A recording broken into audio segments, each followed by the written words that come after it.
베드로 전서 2장을 보겠습니다. 자, 제사장 누구냐? 그러면 좀 당황스러워질 것 같아요.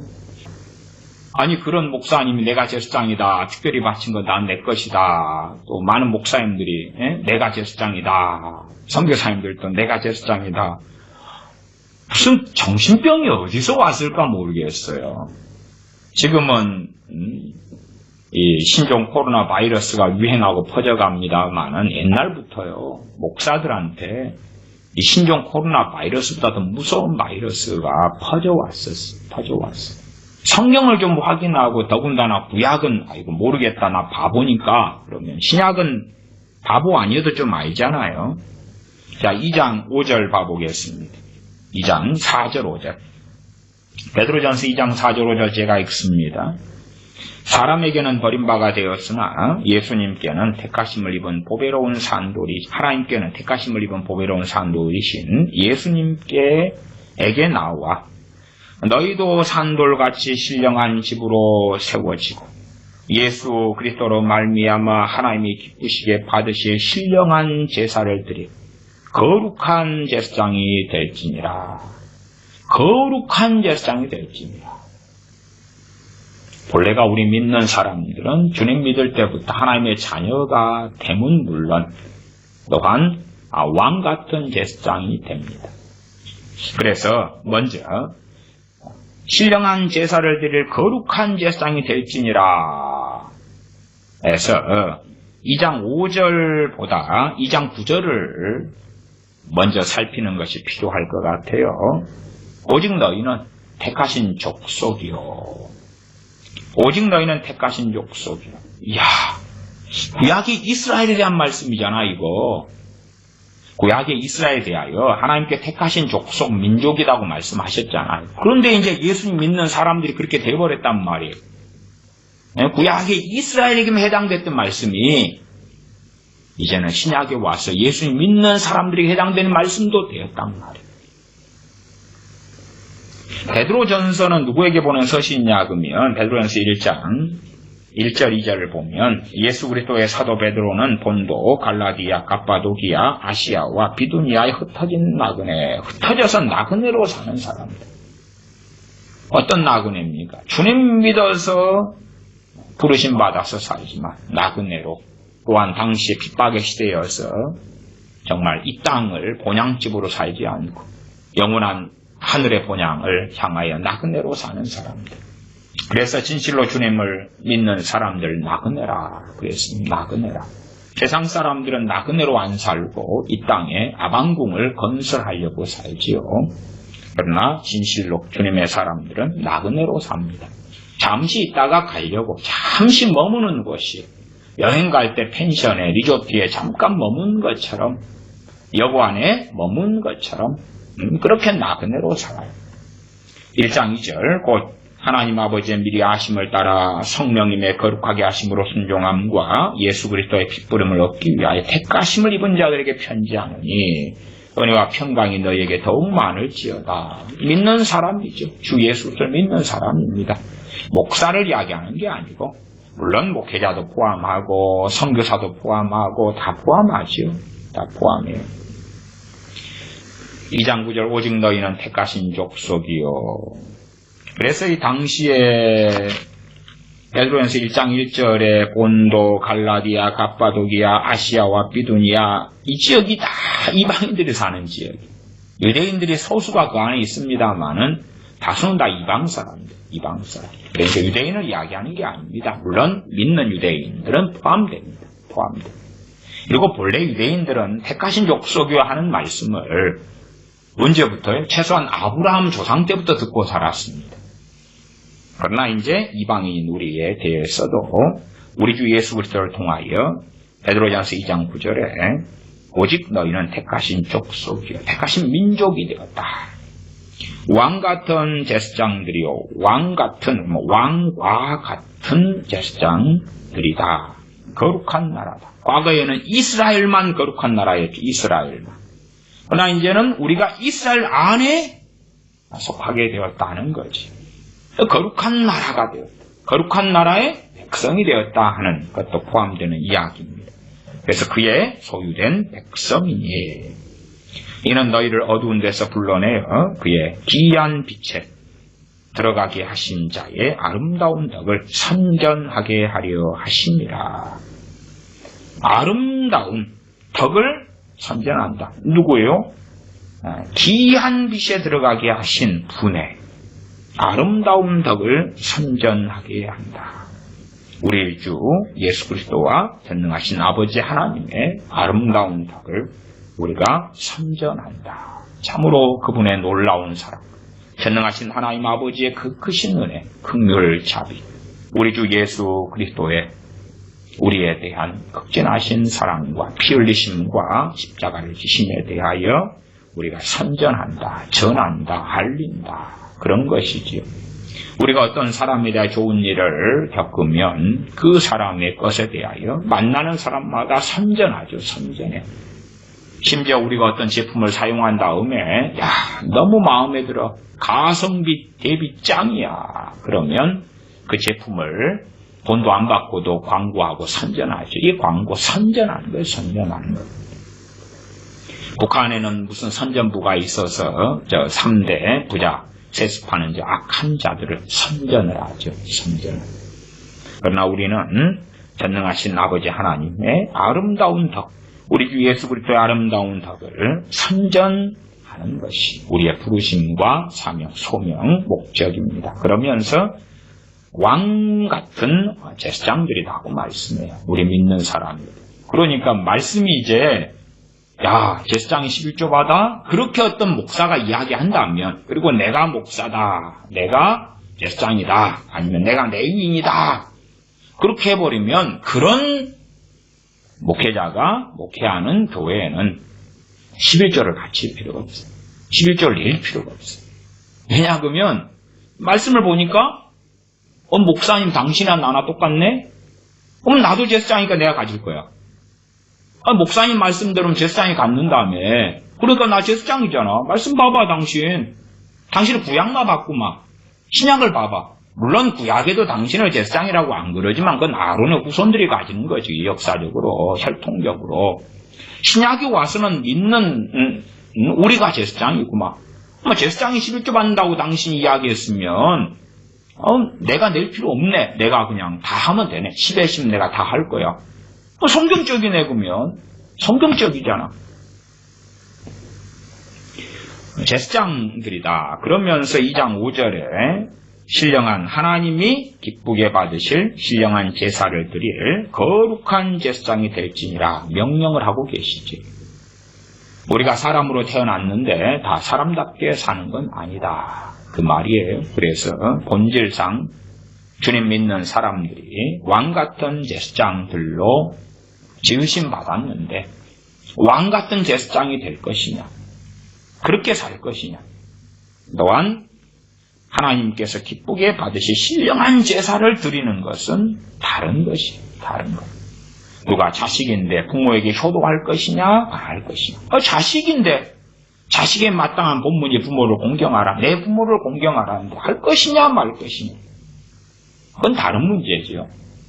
그래서 거룩한 제사장이 될지니라 명령하지. 왕같은 제사장인데 거룩한 제사장이 될 것인가 안 될 것인가, 되라고 말씀하는 거예요. 우리 믿는 사람들에게.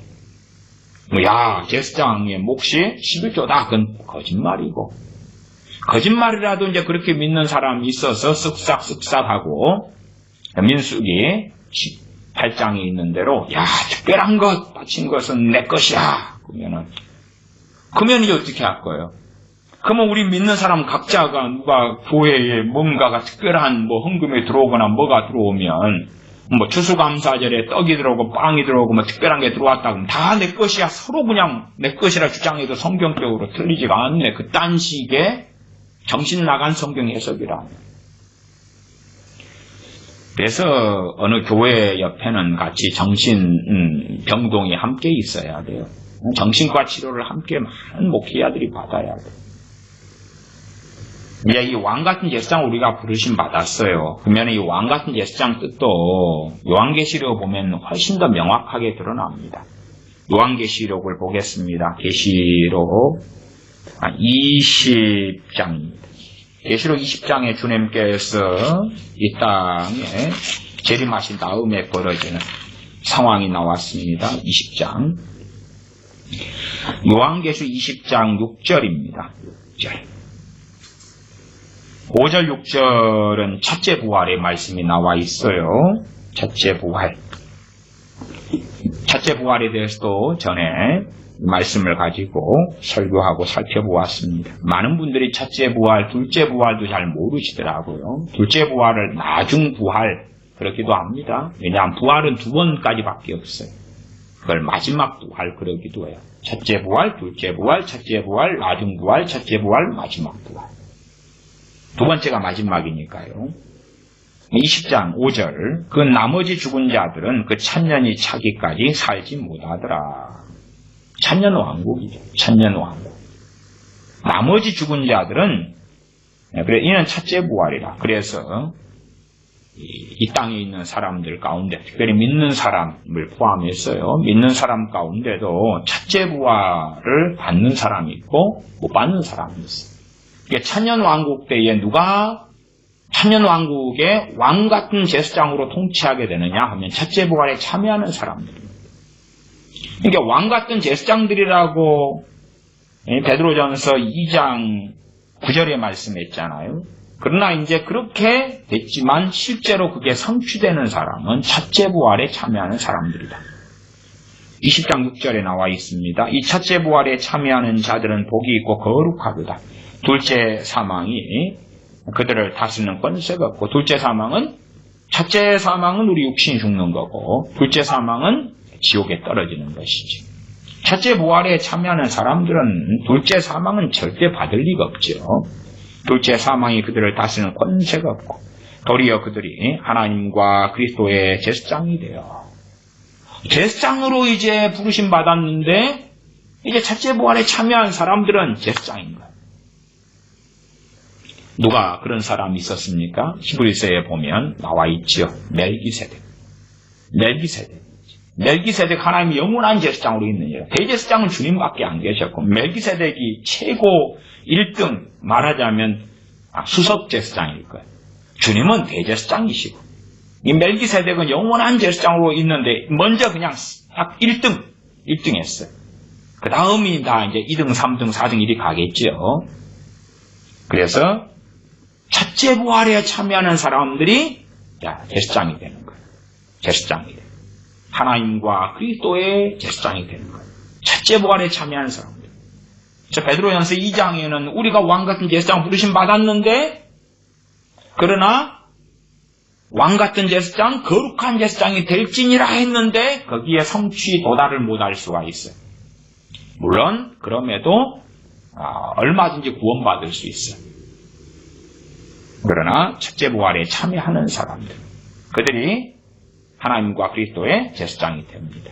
그 다음에 천년 동안, 천년왕국 때 천년 동안 그리스도로 더불어 왕으로 타리라. 그래서 왕같은 제사장이라 그럽니다. 그렇게 부르심 받았는데 그런데 그렇게 될 수도 있고 안 될 수도 있기 때문에 베드로전서 2장 5절에 하나님께서 기쁘게 받으신 그러한 제사를 지낼 제사장, 거룩한 제사장이 될지니라 명령하고 있는 거죠. 하나님께 기쁘게 받으시 신령한 제사를 드려 거룩한 제사장이 될지니라. 우리가 요한복음에서도 요한복음 4장 23절에 말씀을 알지요. 주님께서 사마리아 여인과 만나신 다음에 사마리아 여인에게 말씀하죠. 이것은 참 놀라운 말씀입니다. 본래가 어떤 구약시대에 제사를 지내려면 반드시 누가 필요합니까? 제사장이 필요하지. 제사장이 필요해. 그래서 과거에서부터 참 어떤 교회 안에 독재를 하고 교회 안에 권력을 차지하고 싶은 목사들, 그런 사람들이 자꾸만 구약으로 회귀를 시키려고 그랬어요. 구약으로 돌아가게 만들려고 그랬어요. 구약으로 돌아가게. 그래서 이 예배드리는 예배 장소를 성전으로 바꾸고요. 자기를 제사장으로 바꾸고요. 그 다음에 다윗 시대, 솔로몬 시대부터 해왔던 찬양단을 세우고 그래 자기는 이제 제사장이 되려면은 가운이 필요하지요. 제사장 예복이 필요하죠. 그래서 이제 저는 저도 목사 가운을 동복 하복 가지고 있습니다만은 입지는 거의 않고 그냥 비싼 거여서 재고 하품으로 샀는데도 동복 하복 해가지고 70만 원이 가지고 샀어요. 재고 하품인데 상품은 좀 되면은 많이 비쌉니다. 저기 큰 교회 목사님들 가운 입고 계신 거 그건 이제 여러분이 들으시면 하고 놀라실 정도로 비싼 것들입니다. 최고 하품이 70만 원. 근데 어쨌든 저는 거의 안 입습니다만은 그거예요. 그거. 그래서 성가대원, 헌금위원 다 가운을 입히잖아요. 다 가운을 입혀. 이유가 다 있어요. 구약으로 회귀를 하려는 돌아가려는 거예요. 돌아가. 목사는 제사장이고 그 다음에 예배를 돕는 사람은 레위인들이고 그리고 당신들은 이제 소위 평신도들이다. 그러나 주님께서 놀랍게 말씀하신 것은 주님을 믿는 모든 사람이 제사장이고 제사장은 어떤 사람들입니까? 1대1로 하나님께 소위 독대해서 예배할 수 있는 사람들. 제사장의 도움이 필요 없단 말이에요. 왜? 우리의 영원한 대제사장이신 주님의 중보가 되시기 때문에 우리가 이제 주님을 의지하여 주님을 믿는 믿음으로 하나님 앞에 1대1로 예배할 수 있다 그 말. 왜? 제사장이니까. 제사장입니다. 거기에 육체적 제사장, 영적 제사장 그 말 붙이는 건 장난질입니다. 그걸 안 돼요. 그게 장난질이에요. 영적 제사장과 육체적인 제사장이 장난질이지. 왜 장난질이라고 그러는 줄 압니까? 그렇게 해서 영육 이원론, 영지주의로 들어가는 것이. 그냥 영적 제사장 그거 아니에요. 그냥 하나님께서 제사장이라 부른 거예요. 믿는 사람들을. 그게 무슨 영적 제사장이 어디 있어? 육적 제사장이 어디 있고? 그냥 제사장이면 제사장이지. 또 끝이에요. 대신에 하나님께서 기쁘게 받으실 신령한 제사를 드릴 거룩한 제사장이 될지니라 베드로전서 2장 5절 말씀. 뭘 우리가 성취해야 되는 거예요. 홀로 기도하고 홀로 예배할 수 있어야 돼요.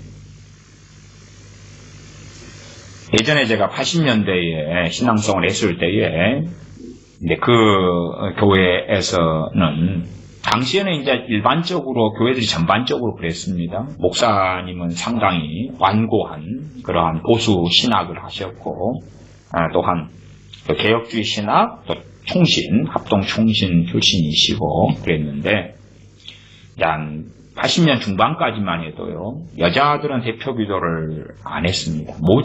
그러니까 법으로 그냥 여자가 대표 기도하면 예배가 아닙니다. 더러운 예배가 되버렸어요. 아마 지금 신앙생활 하는 사람들이 이해를 못할 겁니다만은 교회들이 전반적으로 다 그랬어요.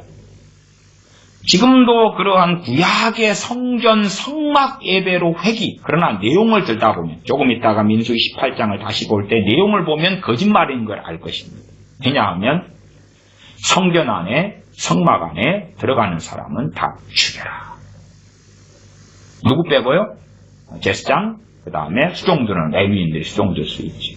왜? 성막을 설치하고 그 다음에 또 철거해서 광야 시절에 또 들고 이동하고 그랬으니까. 그러니까 제단이 있는데 성막 안이 아니에요. 성막 안에는 뭐가 있습니까? 성경과 성소가 지성소가 있어요. 성전 안에도 뭐가 있어요? 성소와 지성소가 있어요. 이제 솔로몬 성전이나 스룹바벨 성전이 만들어진 다음에는 성소와 지성소가 따로 있고 그 다음에 창고들도 있고 무슨 방도 있고 무슨 방도 있고 이게 여러 가지 것들을 만들었습니다만은 그러나 본래 성막이 있는 안에는 두 개밖에 없지. 성소와 지성소밖에 없어. 거기에 보통 사람 들어가면 끽. 그러면 보통 성전의 개념을 사용할 때는 구약으로 한다면 그 안에 성소와 지성소 이야기가 빠질 수가 없는 거예요. 그럼 보통 소위 말하면 나는 제사장입니다 하면 그리고 이곳은 성전입니다 하면 교인들은 못 들어와. 그딴 식의 개념을 적용시키면 못 들어와. 더군다나 그 성전 안에 화장실 만들면 돼요 안 돼? 거기서 앉아서 엉덩이 힘주고 있어? 그만 안 되지. 그만 어디 제사 제물 짐승 잡기 전에 똥부터 누고 잡나? 그러려고 하는 거예요? 웃기는 것이지. 말도 안 되는 개념을 사용을 하는 거예요. 말도 안 되는 개념. 그래서 구약으로 회귀하려고 하지만 얼마나 어리석은 장난질인지. 어리석은 사람들은 모르지만 그러나 지혜로운 사람들은 하나님 말씀을 접하면서 이상하다 할 것입니다. 요한복음 4장 23절 24절 보면 아버지께 예배하는 참으로 예배하는 자들은 신령과 진정으로 예배할 때가 오나니 곧 이때라. 아버지께서는 이렇게 자기에게 예배하는 자들을 찾으시느니라. 야, 제사장을 통해서 예배해야 된다. 이제는 그럴 필요가 없어요. 본래가 예루살렘에서 예배했단 말이에요. 예루살렘에 거기에 성전이 있고 거기에서 번제를 화목제, 속건제, 속죄제로 했단 말이에요.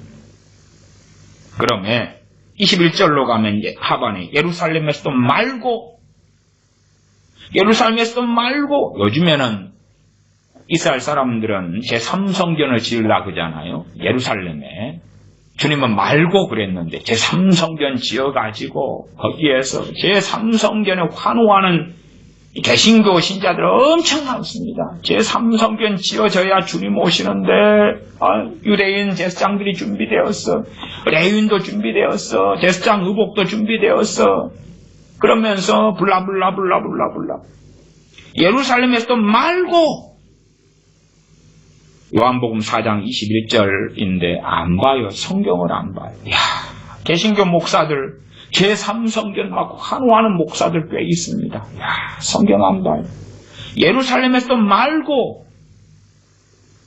제3성전 환호하는 목사들은 예루살렘에 가. 말씀 버리고 가서 거기에서 뭐 제3성전 지을 때까지 기다리셔. 목 빼고. 예루살렘에서도 말고 너희가 아버지께 예배할 때가 이르리라. 어디에서요? 어디에서나. 너희는 알지 못하는 것을 예배하고 우리는 아는 것을 예배하는 이는 구원이 유대인에게서 남이니라. 아버지께 참으로 예배하는 자들은 신령과 진정으로 예배할 때가 오나니 곧 이때라. 아버지께서는 이렇게 자기에게 예배하는 자들을 찾으시느니라. 하나님은 영이시니 예배하는 자가 신령과 진정으로 예배할지니라. 신령과 진정으로 예배할지니라. 하나님께 기쁘게 받으실 그러한 신령한 제사를 드릴 거룩한 제사장이 될지니라. 그렇게 연결되는 거예요. 신령과 진정으로 하나님께 기쁘게 받으실 신령한 제사를 드릴 거룩한 제사장이 될지니라. 누가요? 우리 믿는 사람 모두에게 하시는 말씀이에요. 우리가 제사장입니다. 그래서 80년 중반까지만 해도 여자들은 대표기도 못해. 여자들은 강단에 서지도 못해. 강당에 서가 찬양인도 그런 건 못해요. 주일날 대표기도 못해. 그 다음에 여자 전도사까지는 돼도 목사 안수가 안 돼. 그 다음에 여자 전도사도요. 과거에는 이제 80년 중반까지 상당한 교회들에서는요. 예배인도가 불법이에요. 이게 제가 신앙생활했던 교회에는 통신대 출신 목사님이 당시에 교회 법도 그랬어요. 교회 법도 교단마다 좀 다르긴 합니다만 이제 장로교 가운데 상당한 합동이나 또 당시에 개혁교단이나 이런 것부터 고신이나 여자 신방전도사분이 있으면은 각 가정에 가서 예배 인도를 못해요. 예배를 인도 자체를 못해요. 그 불법이었어요. 그냥 가서 그냥 기도만 해주고 함께 찬양만 하고 그리고 그 예배라고 안 그래요. 그냥 권면만 조금 하고 끝나는 거예요. 법적으로 예배를 못 드려요. 그 다음에 합동 같은 경우는 지금도 전도사 다음에 강도사 그 다음에 이제 목사 이렇게 가고 그렇게 하는 교단도 몇 개가 있습니다. 그래서 강도사 그 말 강도권을 이야기해 설교할 이러한 권세를 누구부터 가지냐 그럴 때 강도사부터 가진다. 강도권. 설교할 권세. 또 과거에 통합교단 같은 경우는 준목사 제도가 있었어요. 지금은 이제 그런 게 없습니다만 준목사 아직 목사도 아니고 목사 아닌 것도 아닌 그런 중간 강도권을 가지는 사람. 그러니까 전도사는 강도권이 없다 그만 설교를 못해. 강도권이 없어. 강도사부터 있거든. 목사는 설교권이 있어. 크면 예수님 믿는 사람은 설교권이 있어야지 예배를 드릴 거 아니에요. 엄마하고 자식이 모여서 예배 드리면 엄마가 예배를 인도하면 설교권이 없네. 설교권이 없어. 그래서 이제 한참 과거에 여의도 순복음교회에 따라서 구역예배가 활성화가 많이 되고 감리교 속에 따라서 구역예배가 활성화가 많이 되다가 야 이거 곤란한데 80년대 이야기예요. 1980년대 곤란한데 구역장이 예배를 인도해버리면 어떻게 돼? 순복음교회는 그게 가능했어요. 왜? 순복음교회는 1950년대에도 여자들도 신학교에 들어가게 받아줬거든요. 최자실 목사님 같은 경우가 이 하나님 일을 하려고 했는데 여자들은 당시 신학교에서는 한국에서는 하나도 안 받아줬거든요. 여자를 순복음 신학교 받아줬다 해서 순복음 신학교는 당시 2단으로 속했었어요. 그래서 글이 들어갔어요. 받아주는 데가 없어요. 하나님께 부르심 받았는데 여자는 신학교에 받아주질 않았어요. 1900년 초까지만 해도 미국 같은 데도 그렇습니다. 미국에 있는 신학교 같은 경우도 흑인들은요. 일반 신학교 안에를 들어가지 못했어요. 교실에 들어가지 못했어요. 흑인들한테 창문을 열어놓고 창문 밖에서 있는 수업 들어 청강을 하는 거죠. 그렇게 했어요. 참 지금 시대는 그래도 좋아진지를 아셔야 돼요. 어쨌든 1980년 중반 정도까지만 해도 그렇게 해서 여자들은 예배 인도를 할 수 없어요. 심지어 전도사였어도 그랬다고 말이에요. 그렇게 하고 이제 순복음의 부흥의 원인 중에 하나가 구역예배인 것이 알려져서 다 구역예배를 하게 됐는데 구역장이 순복음교회 예배를 인도하거든요.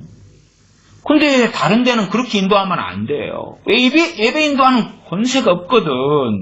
소위 말하면 교회 법적으로 어떻게 할까? 그러다가 이제 그렇게 하면 되지. 구역 교재를 만들어가지고 목사가 딱 써주는 거야, 설교를. 그러면 목사의 대리로서 구역장이 읽는 거야. 그럼 그 정도 되면 이제 대강 이렇게 덮고 지나갈 수 있을 것 같은데, 구역장이 이제 목사가 찬송 몇 장 해라, 구역 공과라 그럽니다. 거기에 적어놔요. 그 다음에 심지어 기도 내용도 적어놓고, 그 다음에 예배 설교 시간에 읽을 내용을 적어놔요. 갖고 읽는 거예요, 이제. 목사의 대리가 되어서 읽으라 그랬다. 목사님은 이제 구역 공과를 이걸 선정을 해. 교회 담임 목사님은. 그것이 이제 구역장이 나눠주면 그걸 읽어요. 구역장이 당시에 이걸 못하면 이제 대신에 구역장 대리라고 권찰이 또 그걸 가지고 또 읽어요, 이렇게. 그러니까 설교물이 읽는 거지.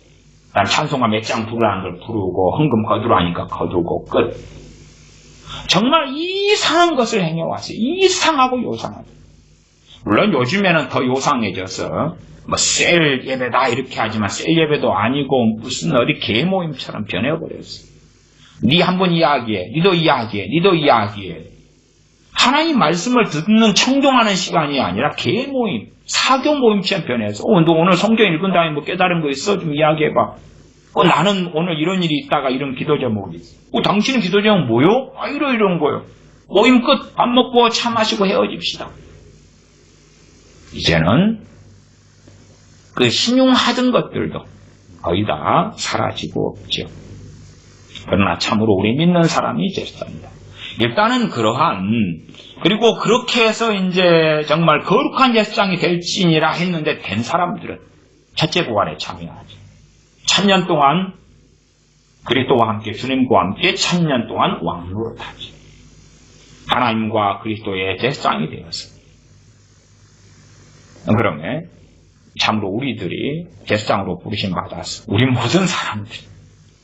신약성경 딱 시작해야 돼요. 그렇게 신약성경 말씀에 그렇게 시작해야 돼요. 베드로전서 2장 5절이나 9절이나 요한계시록 20장이나 참 간단하잖아요. 그 다음에 이제 객관적으로 제사장이나 레위인이 대표가 돼서 받은 헌물이나 11조나 이걸 살펴보자 그 말이에요. 지금도 저는 11조 제도에 대하여 반대하지 않고요. 교회가 유지되는 근간은 11조입니다. 11조예요.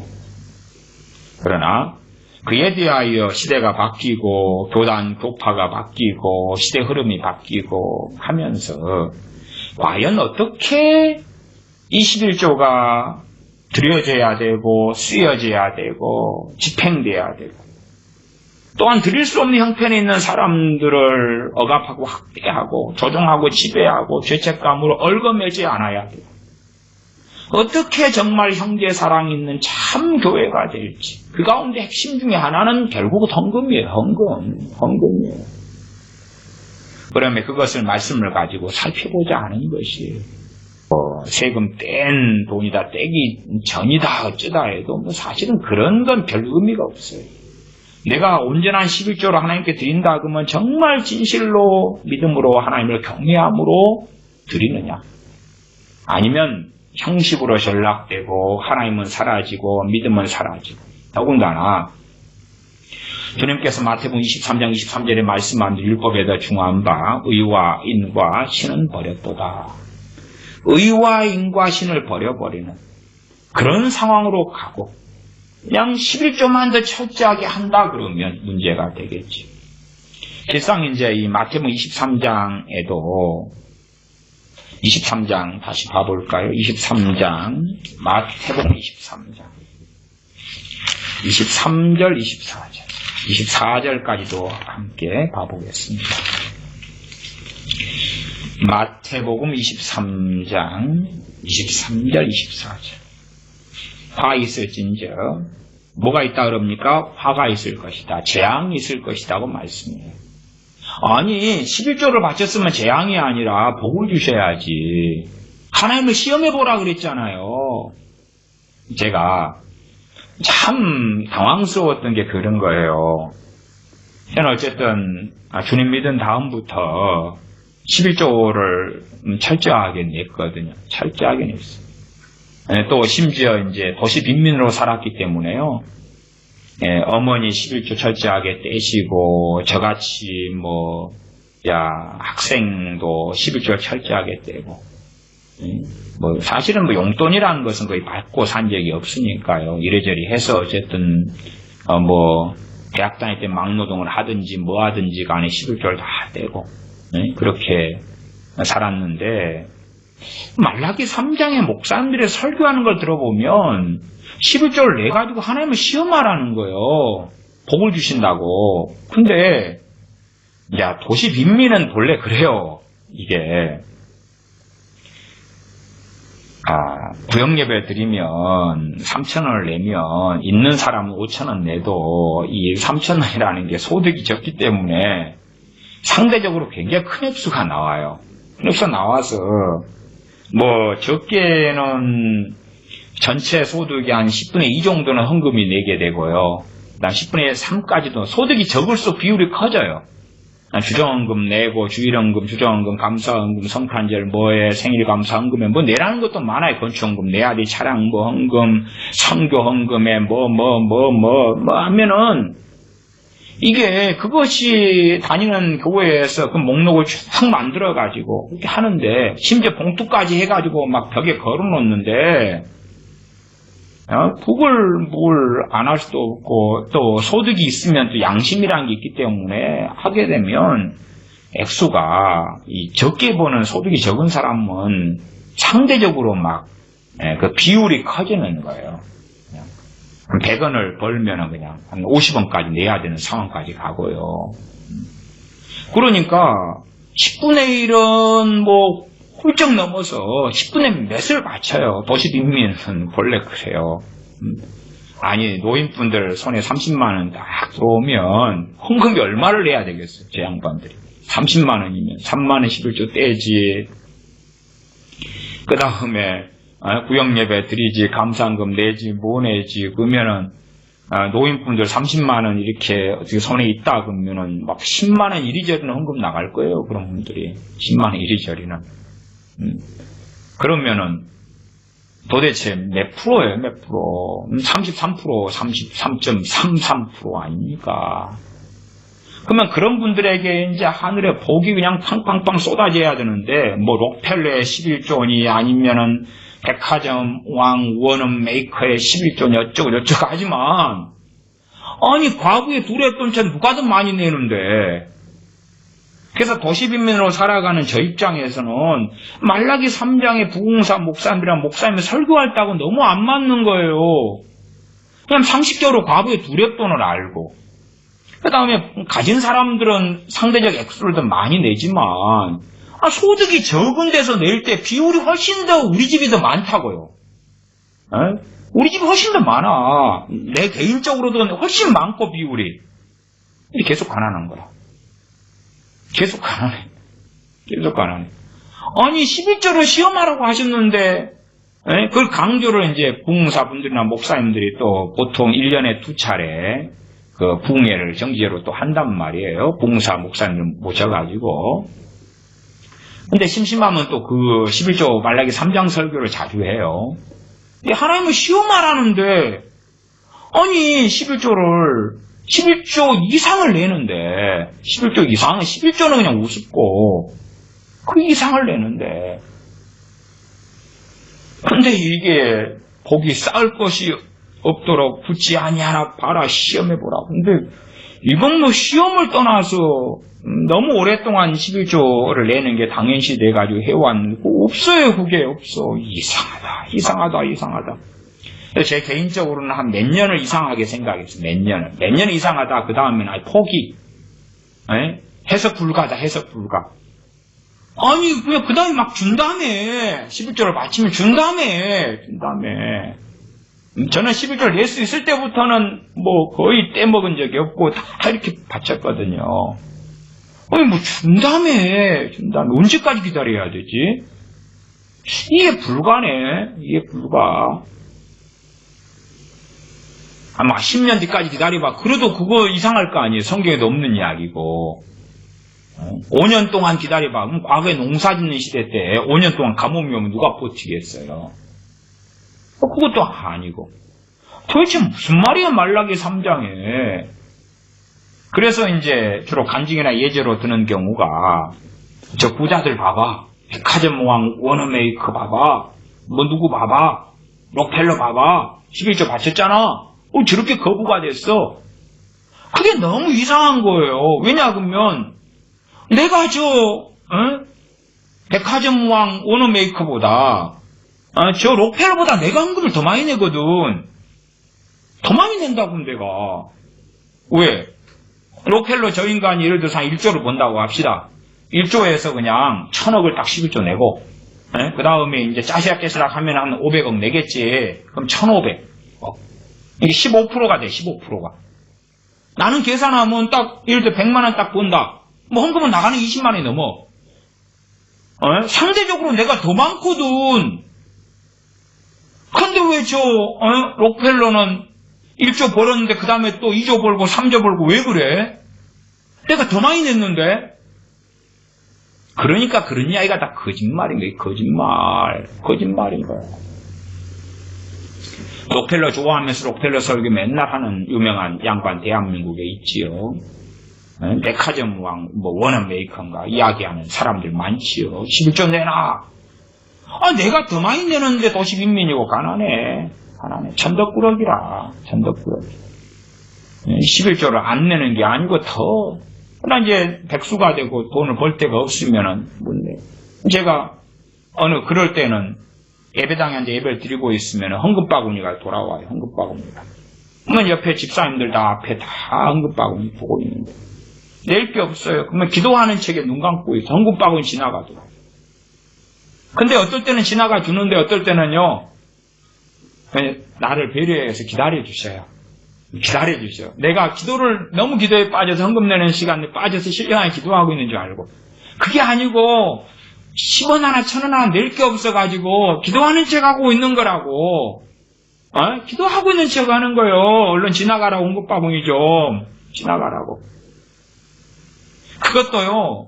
진짜 백수되고 가진 게 없고 그럴 때는 빚밖에 없을 때는 그것도 너무 창피해서 못하겠습니다. 그래가 어떨 때는요. 예배당 뒤에 보면 헌금 봉투가 있어. 그걸 챙겨갑니다. 갖고 빈 봉투를 성경에 끼워놔요. 근데 빈 봉투를 이렇게 넣으면 또 비었다는 표시 나잖아요. 접어. 빈 봉투를 접어. 거기에 내 마음만 담아. 마음만. 빈봉투를 접어가지고 응급방에 돌아오면 빈봉투를 넣은 적이 있어요. 빈봉투를 넣어. 아이, 너무 부끄러워. 또, 저 양반이 또 기다리면 어떡해. 진땀이 막 나요, 진땀이 나. 헌금, 바구니 가지고 내 앞에 기다리고 있는데, 근다고, 주변 사람 다 듣는데, 장로님, 제가, 없어요. 그럴 수도 없고. 그래서 이제, 만약 사태를 대비하는, 만약 사태를 기다려하고 있는데, 안 지나가고 기다려주셔. 아이고. 지금 성금 시간에 까먹고 계시네. 막 찬송 부르는데 나는 막 기도해. 기다려주면 이제 진땅에 막 뚝뚝 떨어다가 몽뚝 꺼내가지고 이제 빈봉투. 11절 골라먹은 것도 아닌데. 아니 적게 보는 사람 입장에서 더 냈는데. 복이 하나, 복이. 복이 하나. 그래서 몇 년을 이상하다 이제 포기를 했어, 포기. 말라기 3장을 포기를 안 씁니다, 포기를.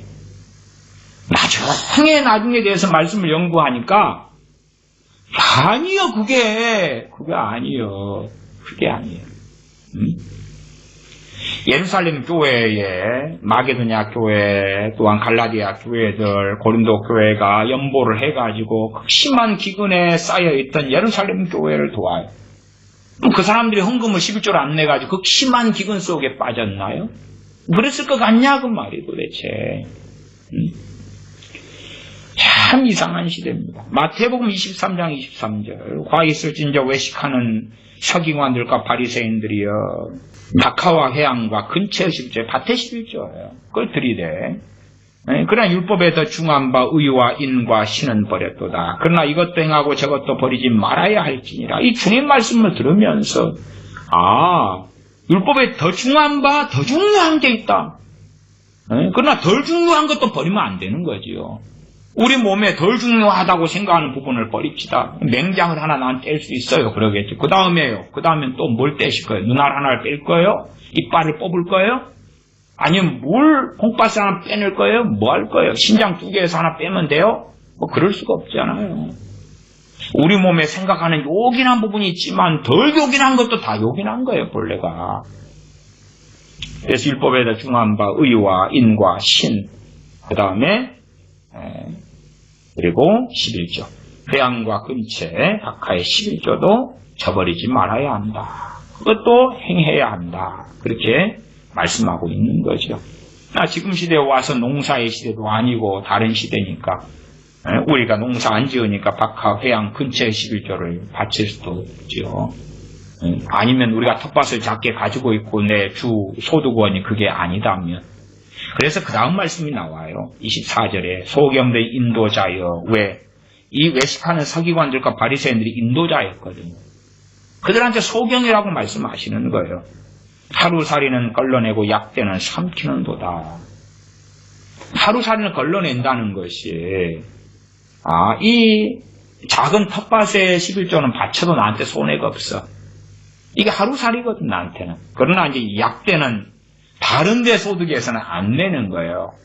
본질적으로 11조가 쓰여질 것, 헌금이 쓰여질 게 중심에는 형제 사랑이 존재한다는 거예요. 형제 사랑.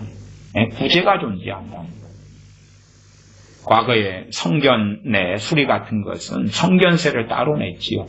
그래서 구약에는 3분의 1세겔, 신약에는 반세겔, 2분의 1세겔이지. 그렇게 내기도 했습니다만은 요즘에 예배당이라는 것도 다 술도 필요하고 인테리어도 필요하다는 건 인식이에요. 인정해요.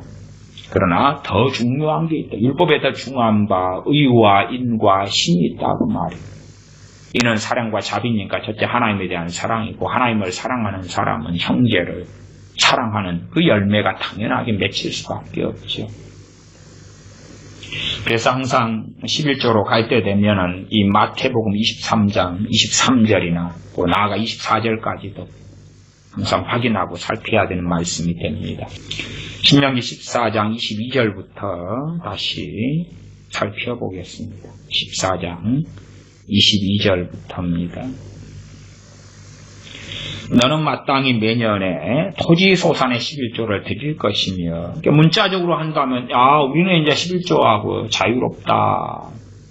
공무원들, 학교 선생님들, 아유, 자유롭다. 토지소산, 농사 안 지어요. 저는 고향이 바닷가인데, 제가 또 한때는 또 어부 생활을 좀 짧게 했는데, 나 어부였어요. 난 자유롭다. 또 제가 목수 생활을 했거든요. 이게 토지소산 아니고 나 목수예요. 나 목수예요. 건축업에도 꽤 했는데 나 건축업자예요. 아니 당시에 이스라엘 백성들 가운데 건축업자 왜 없어요? 목수. 주님도 목수 생활을 좀 하셨고 요셉도 목수였고 그렇잖아요. 그러면은 집 짓는 사람 많고 얼마나 많아요. 기간산업이 해야 될 종사하는 사람이 많지요. 그러나 말씀은 내년에 토지소산의 11조를 드려라. 그러니까 성경을 보면 문자적으로만 보면은 다 자유를 얻을 수 있을 거예요. 그러나 말씀 의미를 상고한다면 그렇게 되면 안 되지. 그렇게 되면 안 되는데 참 문자적인 걸 좋아하는 사람들은 나 제사장이야. 목사님들이 그러면서 내놔. 그렇게 하는 분들한테는 나 농사 안 짓는데요. 토지소산의 11조 바치라며요. 나 농사 안 지어요. 그러면 이제 요것은 영적이고 상징적인 거 대표적인 거지. 다 내놔. 그래요? 그러면은 베드로전서 2장 5절 9절에 나 제사장인데요. 내가 빈대요 바로. 목사님도 뭐 제사장 맞네요. 나도 맞고. 누가 받아요 뭐. 그러면 이제 나는 그러면 대제사장이야. 그러면 히브리서를 볼까요? 예수님이 대제사장이신데요. 그러면 난 레위인이야. 그래요 또? 희한하시네. 뭐 해막에서 뭐 수종 드세요? 해막 지금 없던데. 뭐 요 성전이 이게 예배당이 해막이야. 그러면 들어가면 죽는다던데. 나 안 들어갈래요. 하여튼 그런. 그래서 성경 읽고 하다가 미혹된 사람들 너무 많아요. 자기들 논리와 자기들 주장으로 하나님을 경외함으로 말씀을 상고해야 되는데 자신들의 생각을 증명하고 입증하려고 하거나 자기들의 어떤 욕망 욕구를 가지고 보는 거예요. 색안경을 끼고 성경을 본다 그 말이에요. 개 눈에는 똥나 보인다고 그렇게 보게 되지요. 14장 22절 너는 마땅히 매년에 토지소산의 11조를 드릴 것이며 내 하나님 여호와 앞 곧 여호와께서 그 이름을 두시려고 택하신 곳에서 때로는 실로가 되었고 그 다음에는 예루살렘이 되었습니다. 내 곡식과 포도주와 기름의 11조를 먹으며 그러니까 토지소산의 11조를 이제 바쳤단 말이에요. 민수기 18장하고는 말씀이 달라져요. 다 바쳤어요. 거제로 바쳤어요. 드리라 했잖아요. 드리라고. 거제로 드리는 걸 이야기하는 것입니다. 들어서 거제로 드려요. 그 다음에 이거 성물이 돼요. 성물이 되는 것입니다. 그 성물을 이제 가지고 어디에 가냐 그러면 그 이름을 두시려고 택하신 곳에 갑니다. 이 기본적이에요. 그 다음에 거리 먼 사람들은 어떻게 하고 이게 나왔습니다만은 기본적으로 일단은 갈 형편이 되면 그것도 나는 거리가 멉니다. 가깝습니다. 하는 것을 몇 킬로까지는 가고 몇 리까지는 가고 몇 리 이상은 자유야 그런 게 없단 말이에요. 그렇죠? 각자의 양심. 어떤 사람은 너무 먼데도 여호와께서 택하신 곳에 가는 사람이 있는 거고 가까운데도 나 멀어요. 핑계대는 사람이 있는 거고 그 다음에 아무리 가까워도 당시에도 장애인이 있을 거 아닙니까? 병자도 있을 거 아니에요. 그런 사람들한테는 가까워도 갈 수 없는 먼 것이 돼요. 그러니까 성경에서 몇 미터, 몇 킬로에는 먼 것이고 가까운 것이 그걸 안 정해줘요. 각자의 믿음이고 각자의 양심이에요. 하나님은 신령을 감찰하시기 때문에. 그러나 일반적으로는 이제 내 하나님 여호와께서 그 이름을 두시려고 택하신 곳에서 내 곡식과 포도주와 기름의 11조를 먹어라. 느헤미야에서는 이것을 이제 당시에 포로에서 돌아온 다음에 너무 연약해진 이스라엘, 너무 연약해진 유대가 되니까 레위인에게 주어서 예배를 회복시키겠습니다. 하나님에 대한 신앙을 회복시키겠습니다. 그리고 주기로 맹세를 하지. 이때는 이제 정착해서 하나님께서 평안을 가나안 땅에 주시고 그럴 때는 내 곡식과 포도주와 기름의 11조를 먹는 중심은 이 이스라엘 백성이 됩니다. 먹으며 하나님께 바쳐가지고 거제로 바친 다음에 그걸 이제 먹어요. 또 내 우양에 처음 난 것도 먹고. 그러니까 레위기에서는 우양에 처음 난 걸 누구한테 주라고요? 아론한테 주라고 그랬죠. 아론한테 주라고 그랬어요. 요 신명기가요. 그 말씀을 받아가지고 이제 아론한테 모세가 전한 거예요. 그 다음에 이 신명기는 모압 평지에서 고별로 하나님 말씀을 정돈해가지고 설교한 것이. 그러니까 민수기 18장도 하나님께서 모세에게 주셔서 모세를 통하여 말씀하신 거고, 그 다음에 신명기도 마찬가지. 최종 정돈된 게 뭐예요? 이제 곧 이 모압 평지에서 곧 지나면 요단을 건너서 여리고로 들어갑니다. 곧. 이게 그때니까 최종적으로 정돈된 거예요. 곧 이제 광야 생활을 쭉 하던 때가 아니라 이제 가나안 땅을 앞두고 있을 때입니다. 앞두고 있을 때. 그러니까 기준은 이 신명기 12장, 14장 이런 게 되는 게 맞아요. 정돈해가지고. 그래서 거기에서 내 우양에 처음 난 것을 먹고, 그지? 내 우양에 처음 난 것을 아론에게, 제사장에게 주고 그런 게 아니에요. 그러나 이제 여기서도 상당한 자율성이 있어서, 야, 제사장 사람들이 참 어렵게 살아. 하나님께 요즘에는 정말 우양에 처음 난 것을 가지고 내가 먹을 수 있는 권이 있고, 그러면서 레위인을 함께 살필 수도 있고, 제사장을 도울 수도 있는데 내가 자유하는 권을, 그것을 제사장에게 돌리는 걸로 하나님께 바치겠다. 그렇게 할 수도 있다고 말이에요. 내가 먹을 수 있는데 그걸 거제로 들어서 하나님께 드릴 수 있다고 말이에요. 내가 우양에 처음 난 것, 양이나 염소나 소나 처음 난 것이 있어요. 물론 송아지는 못 들죠. 이렇게 크레인을 갖다가 이렇게 드려야 되겠어요. 그건 믿음으로 해야 돼. 믿음으로. 송아지가 너무 큰 놈이 나왔어요. 또 들라야 하는데 막 얘가 발버둥을 치면. 그러니까 항상 극단적 문자주의는 어리석어지는 것이에요. 내 우양에 처음 난 것을 먹고 내 하나님 여호와 경외하기를 항상 배울 것이니라. 하나님 앞에 믿음으로 하나님께 경배하고 감사하고 찬양하고 하나님을 배우는 시간. 그냥 세상의 어떤 잔치의 시간, 축제의 시간이 아닌 거예요. 하나님을 경외하면서 먹고 마시는 시간을 보내는 거예요. 찬양하고 기도하고 예배하고 먹고 마시고 그렇게 될 때에 가난한 사람들도요, 어느 정도 여유가 생기는 거예요. 너무 가난하면 이제 그건 주변에 여유로운 사람들이 돕고 섬겨가지고 그 가난한 사람들도 함께 가서 여호와의 택하신 곳에 함께 가서 함께 이걸로 먹고 마시고 찬양하고 경배할 수 있도록 해야 돼요. 이게 진짜 형제사랑 이웃사랑이었던 거지. 그러나 그러한 형제사랑 이웃사랑이 실행이 안 돼버린 거예요. 내 이웃을 내 몸처럼 사랑하라 했을 때 기본적인 게 이것이, 내 몸처럼 사랑하는데 나만 여호와께서 이름을 준 택하신 곳에 가는 것이 아니라, 내 이웃에 저 옆에 넙떡이네, 너무 가난하더라, 정말로 먹고 죽을라 해도 몇 개 없더라. 그러면은 아이고 넙떡이네, 이번에 챙겨서 가세요. 이번에 가서 하나님께서 우리에게 복을 주신 것들이 있는데 함께 나누고 함께 찬양하고 함께 기도하고 함께 먹세요. 그러면서 하나님을 경배하세요. 아이고 그래도 내 못 사는 형편에 송아지 한 마리 있어서 이거 돌봐줄 사람 없었어요. 여유로운 집이, 이번에 내 하인 누가 남기로 했네, 우리 집에 맡기소. 그리고 가세요. 예, 그럼 가야지요. 그렇게 하는 게 형제사랑 이웃사랑이란 말이에요.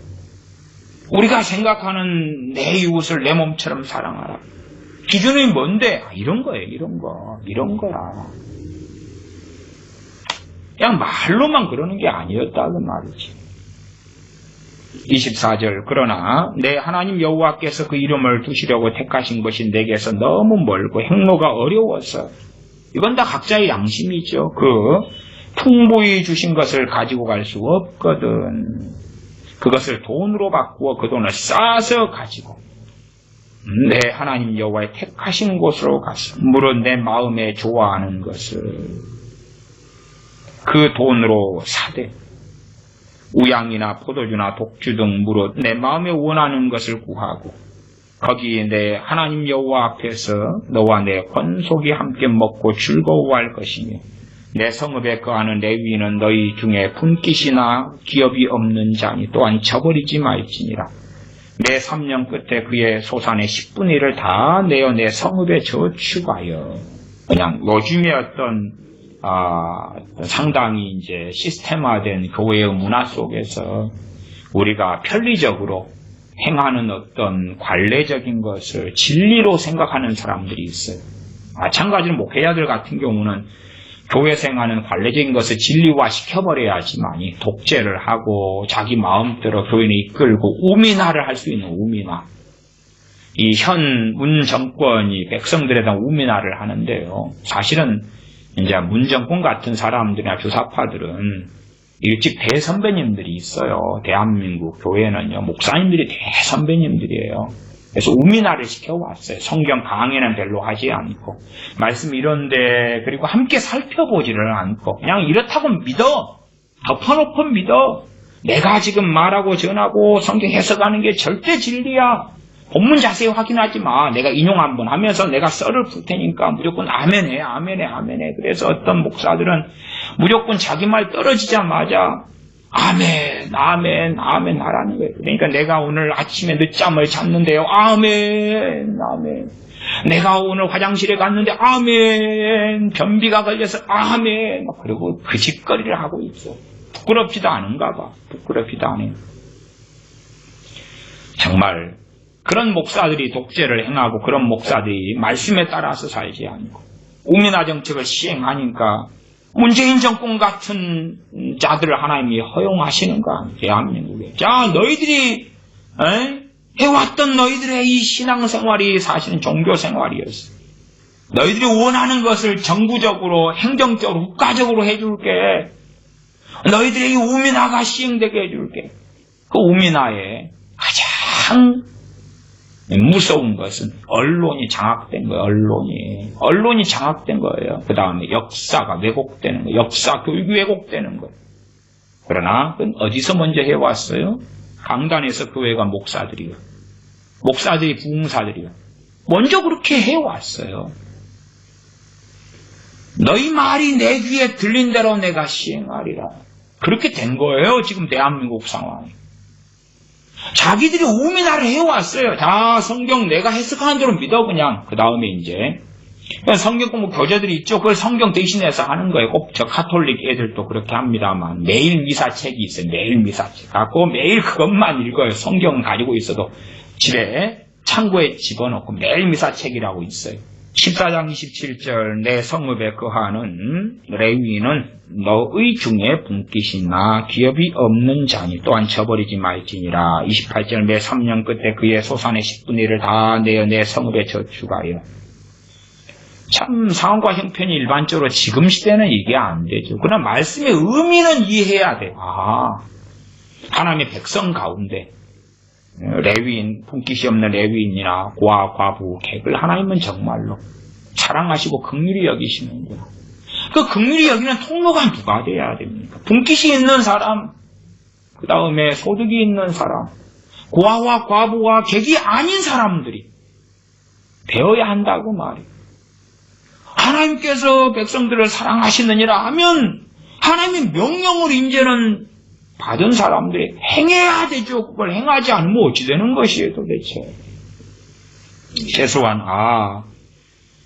토지 소산의 당시에 10분의 1은 3년마다는 그것은 29절 너희 중에 분깃이나 기업이 없는 레위인과 내 성중에 우거하는 객과 및 고아와 과부들로 와서 먹어 배부르게 하라. 지금이야 그래도 고아도 별로 없는 시대, 전쟁의 시대가 아니니까 이제 아프리카 가면 고아들도 좀 아직도 있죠. 과부들, 당시에 과부들이다 말할 수밖에 없는 것은 여자들이 직장이나 직업을 가질 수 없는 시대였기 때문에 그렇지. 거의 불가능한 시대. 그러니까 정말 아무것도 어떻게 해볼 수 없는 시대. 지금으로 한다면 이제 이것저것 청소도 하고 가정부도 할 수도 있고 식당에서 일도 할 수 있고 여러 가지 일들이 많아졌지요. 하나님의 백성들을 비참하게 만드는 그 형제들을 11조에 대한 잘못된 가르침을 통하여 그러면 그 목회자가 어떻게 하나님의 저주로 화가 있을진저 재앙이 있을 것이다. 너희는 약대는 삼키고 하루살은 걸러낸다. 그런 주님의 책망을 어떻게 받지 않겠느냐 그 말이. 그래서 백화점왕 워넌 메이커 같은 사람을 좋아하고 록펠러 같은 사람을 좋아하는 거지. 와, 쟤들은 11조만 내면 그냥 어마어마해. 저 11조만 내도 그냥 어마어마한 예배당을 지어버릴 수 있어. 저런 사람이 한 명이 그냥 대기업 회장이 우리 교회 다녀야 되는데 그렇게 바라는 거지. 그런 사람이 소위 말하면 그 사람들은 하루에 식사값으로 1,000만 원을 낸다 그러면 오늘 식사 2번 한 걸로 치고 2,000만 원입니다. 여기 있어요. 내면 와 그러지. 그러니까 없는 사람들이 부끄럽게 되는 거예요. 그런 사람들 좀 더 전설을 좀 보시고 야고보서도 보세요. 야고보서도. 가난한 사람들 내 발등상에 앉으라. 부자들이 올 때 여기 앉으소서. 그 부끄러운 짓을 어떻게 교회에서 하냐 그 말이에요. 마가복음 10장 말씀 마무리하겠습니다. 마가복음 10장입니다. 가능하면 다음 시간에 사도행전을 좀 볼 수 있으면 보고요. 마가복음 10장. 마가복음 10장 28절부터 30절입니다. 마가복음 10장 28절부터 30절까지 제가 읽습니다. 베드로가 가로되 여자와 가로되 보소서 우리가 모든 것을 버리고 주를 쫓았나이다. 우리가는 가룟유다를 제외한 사도들이지요. 우리가 모든 것을 버리고 주를 쫓았나이다. 왜냐하면 23절에 예수님께서 둘러보시고 제자들에게 이르시되 재물이 있는 자는 하나님의 나라에 들어가기가 심히 어렵도다. 이것을 부자라고 다른 본문에는 말씀했지요. 그러니까 모든 것을 버렸다. 그리고 주님을 쫓았습니다. 했습니다. 29절 예수님께서 가라사대 내가 진실로 너희에게 이르노니 나와 및 복음을 위하여 집이나 형제나 자매나 어미나 아비나 자식이나 전토를 벌인 자는 금세에 있어 집과 형제와 자매와 모친과 자식과 전토를 100배나 받되. 베드로 사도가 대표로 하여 사도들 대표로 하여서 모든 걸 버리고 주님을 쫓았습니다. 그러니까 주님께서 금세는 지금 살아있을 때죠. 살아있을 때. 금세에 있어서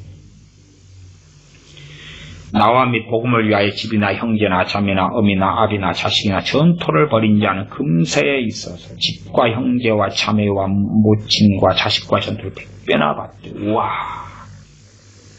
100배의 축복 그런 이야기 있죠. 100배의 축복 엄청 설교됩니다. 근데 내용을 잘 생각하셔야 돼요. 저는 이게 첫째의 성취는 뭘로 보냐 그러면 저는 천년왕국으로 봅니다.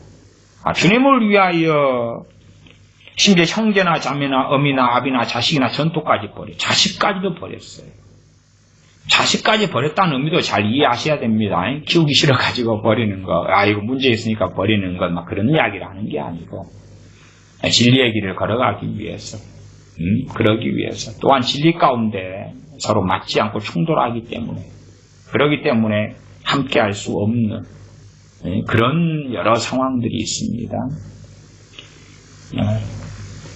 때로는 사무엘 선지자도 그렇습니다. 이게 사무엘 선지자는 자식을 키웠지만은 그러나 이 의미에서는 버렸다 이런 의미와도 맞습니다. 왜냐하면 그의 사명을 위하여 각 성, 각 마을로 다니면서 말씀을 증거하고 다녔기 때문에 그 자녀들을 데리고 다닐 수가 없잖아요. 그러니까 자녀를 양육했고 키웠지만은 함께할 시간이 별로 없었어요. 그걸 버렸다고 말하는 것이지 진짜로 막 내버렸다 그런 걸 이야기하는 것이 아니에요. 우리나라에 존경받는 어느 목사님은 자식을 진짜로 막 버리고 그렇습니다만, 그리고 칭송을 받습니다만 그런 거 아니에요. 그런 이야기 아닙니다. 물론 이제 자녀들이 나이가 들면 분가를 시켜야 되죠. 독립해야 됩니다. 언제까지나 마마보이, 마마걸로 품 안에 데리고 사는 건 아니에요. 그러나 진리 때문에 나와 복음을 위하여. 그래서 베드로 사도는 아내도 있고 그러지만 또 자식도 아마 있었을 거예요. 근데 버렸죠. 버린 게 진짜 버린 게 아니라 주님과 함께하는 시간 동안에 함께했다 그 말이에요. 때로는 어부 생활하는데 전토를 벌였다. 그럼 베드로 사도 입장에서는 배를 버리고 왔던 거죠. 그러나 그 소유권이 이제 베드로 사도 앞으로 그대로 돼 있겠죠. 자기 배였다면. 그런 요한이나 야고보 같은 경우도 아비를 버렸죠. 근데 아버지와 함께 고기잡이 하다가 아버지 버려두고 그냥 왔잖아요. 그래서 진짜로 막 우리가 생각하는 그것하고 성경의 것하고는 꽤 다를 때가 많습니다. 어떤 사람은 짐을 지기 싫어가지고 자기 십자가를 지고 줄 것이나 했는데 그 십자가를 지기 싫어가지고 버렸다고 이렇게 하는 그 사람들이 있습니다. 그런 사람은 진짜 완악한 사람들입니다. 완악한 사람들. 어쨌든 버린 자는 주님 말씀이에요. 30절 금세에 100배를 받는다. 100배. 와, 집 한 채 버리면 집 20평짜리 집 버렸는데 100배면 2000평 2000평짜리 아파트 20평 아파트 2000평 아파트. 우와우, 돈 내고 돈 먹기네. 그렇게 해서 100배의 축복을 가리키는 악한 부흥사들, 악한 목사들이 있습니다. 저주를 받을 것입니다. 첫 번째 의미는 대부분 그렇게 해석은 안 됩니다만 저는 그렇게 해석하고 이해합니다. 여러분도 한번 생각을 해보십시오. 지금 앞에 요한계시 20장의 천년왕국을 이야기했죠. 첫째 부활에 참여하는 사람들이요, 천년 동안 왕노릇 할 것이다. 저는 거기에서 성취될 것이다 봅니다. 어떤 모양으로 성취될 것인지 다 모르겠다. 나 거기에서 그리스도와 함께 아버지와 그리스도의 제사장이 되어서 왕노릇하는 천년왕국 첫째 부활에 참여하는 사람. 아니, 이 사람들이 첫째 부활에 참여하지 않으면 누가 참여하겠어요? 주님을 위하여 모든 것을 버린 사람이 첫째 부활에 참여하는 건 당연하다. 그 사람들은 금세는 천년왕국이 이 땅에서 이루어지는 것입니다. 이 땅에서. 그 다음에 이제 일반적인 금세라고 제가 성경을 해석한다 그러면은 참된 교회에 있어서 벌어지고 되어지는 것이다. 참된 교회에는 주님께서 말씀하셨잖아요. 내 형제와 자매와 모친이 누구냐? 하나님 뜻대로 말씀대로 행하는 너희들이다. 그래서 여기서 100배라는 단어가 그 일반적으로 해석되어질 때에, 그럴 때는 단지 그냥 곱하기 100을 이야기하는 게 아니라 많은 숫자를 이야기한다. 많은 숫자를. 우리가 주님을 참으로 섬길 때에 어떨 때는 가족이 불교 신자고 복음을 전해도 돌아오지 않아요. 그러면은 주님 안에서 모친이나 형제 자매가 안 되는 거지.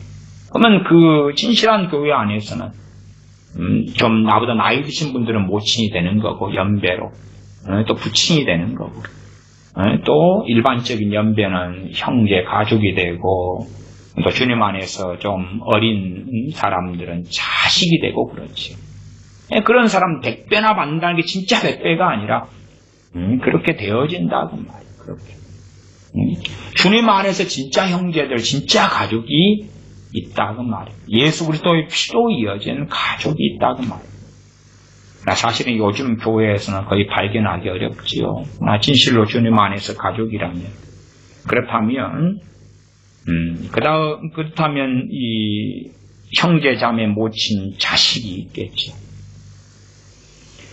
그 다음에 집하고 전토가 나오지요. 집, 전토. 과거에 주님의 사람들은 나그네로 살아갔습니다. 또한 순회 설교자 같은 경우도 그랬습니다. 그러나 정말 진실한 하나님의 교회에 갔을 때는 어느 집에서나 환영하고 맞이했습니다. 그러면 여기도 집이 있고 저기도 집이 있는 거죠. 저기도 집이 있고 집이 100배나 더. 소유권을 이야기하는 것이 아니라 전토도 마찬가지. 전토는 다른 재산들로 대표할 수 있는 건데, 나는 돈이 없는데 100배나 받는다. 제가 몇 차례 그런 말씀을 드렸습니다. 어느 날 점심 먹을 돈이 없어서 길을 걸어가고 있는데 누가 도로 건너편에서 저를 불렀습니다. 당시에 밥값이 400원, 500원 하던 때인데 10,000원을 제게 주었습니다. 물론 며칠 전부터 만 원을 제게 주려고 기도하다가 마음을 먹었는데 저를 며칠 동안 보지는 못한 거예요. 저는 하필이면 그때 점심때, 그때가 낮에 오전 11시인가 얼마가 되기도 했던가 싶은데 어쨌든 길을 걸어가는데 도로가를 소위 차량하게 걸어가고 있는데 그런데 하나님께서 그 분을 통해서 제게 만 원을 주신 것입니다. 저는 전토가 제 호주머니에 없는데 그런데 전토가 있는 것이지. 거기에서 공급되는 거예요. 하나님으로부터 공급되는 거예요. 공급되는 거예요. 그게 정말 참된 교회라면 그렇다면 이러한 30절의 의미가 무엇인지는 알 것이다 그 말이에요. 때로는 이제 잠깐 동안 사도행전 2장 같은 데서 서로 남는 것을 내어서 네 것 내 것 없이 함께 유무상통하고 사용했다 하는 것이 있습니다. 나중에 그런 말씀까지 살펴볼 수 있었으면 좋겠습니다. 다음 시간에 기회가 되면. 그러니까 진실로 우리가 하나님 앞에 살아나간다면 내가 가진 소유물이 다 내 걸로 주장하는 게 아니라 내가 남는 것, 유해한 것이 있을 때에 언제든지 섬길 마음을 가지고 있는 거죠. 하나님께서 누구를 주라 하시면 누가 기본적으로 누가 되겠어요? 형제, 자매. 그리스도 안에서 형제, 자매, 자식, 모친이 되겠지. 주라 하시면 언제든지 줄 준비가 돼 있다 그 말이에요. 그러면 우리가 가난한 자 같으나 가난한 자가 아니지요. 가난한 자가 아니죠. 진실한 교회라면 저는 그런 의미에서 금세에 100배나 받는 거다. 그런 두 가지 의미로서 해석합니다. 일반적으로 이제 천년왕국에 대한 건 좀 어렵고 그게 금세냐 내세냐 할 때에 그때 주님 재림하신 다음에 다시 이 땅에 재림해서 주님 재림하신데 이 땅에 천년왕국이 이루어지는 거예요. 저는 문자적 천년왕국을 믿으니까요. 거기에서 천년 동안 왕노를 여기에서 하니까 여기 천국에서 하는 게 아니라 여기에서 하니까 저는 그것도 첫째는 살아있는 사람들은 주님 재림하실 때에 영광의 몸으로 변한 다음에 그 다음에 첫째 부활에 참여하는 사람들이 천년 동안 왕노를 타니까 그들의 입장에서는 금세가 될 거예요. 그 다음에 이제 먼저 주님 앞에 살다가 천국에 들어간 사람들은 주님 오실 때 주님과 함께 옵니다. 주님과 함께 와서 부활하는 몸을 입죠. 그 다음에 이 땅에서 천년왕국을 사니까 저는 그런 것까지 포함해서 주님 배울 세대는 살아있는 세대죠. 그 다음에 천국에 간 사람들 또 오고 그러면 그것을 저는 금세라고 본다고 말이에요. 지금 이 세상. 그래서 두 가지 의미로 해석을 그렇게 합니다. 그다음 내세에는 영생을 받지 못할 자가 없느니라 말씀하지. 그러면 참으로 우리 손에 가진 것들이 우리 것이 아니라 주님의 것이고 그래서 기본적으로 우리가 어떻게 하면 하나님 것을 하나님께 드리고 나아가서 우리가 가진 거라도 다 하나님의 것이고 그 가운데 교회를 세우고 섬기기 위하여 11조를 바칠 뿐만 아니라 무엇보다 하나님을 경외함으로 경배함으로 그렇게 해서 드리고 그러나 진실한 교회라면 또 최소한 우리가 교회 안에 중직자 정도 된다면 집사나 안수 집사님이나 장로 권사님 작은 교회에서는 서희 집사님이라 발언권이 있겠지요. 그러면 교회 재정이 목사님이나 다 투명하게 잘 쓰일 수 있도록 그래서 교회 안에 가난해서 서러움을 받는 사람이 없도록 없어서 굶주려서 명절 때에 가진 게 없어서 탄식하는 사람이 없도록 심지어 월세가 없어서 눈물을 지는 사람이 없도록 그렇게 헌금이 바르게 사용될 수 있는 그러한 교회가 되어야 그때의 말라기 3장으로 한다면 참 너희가 온전한 11조를 내게 바친다 하는 칭찬을 받게 될 것이다. 그렇게 말씀드립니다. 기도하겠습니다. 아버지 하나님, 참으로 진실로 하나님의 백성들이 하나님께 거룩히 구별하여 드리고 하나님을 경배하며 찬양하며 사랑하며 또한 거룩히 구별하여 드린 것들 가운데 과와 과부와 객을 섬기고 업이 없는 몫이 없는 레위인들을 섬기고 또한 하나님을 영화롭게 하며 하나님 앞에서 먹고 마시며 즐거워하는 것이 무엇인지를 배우는 우리가 되게 하여 주시옵소서.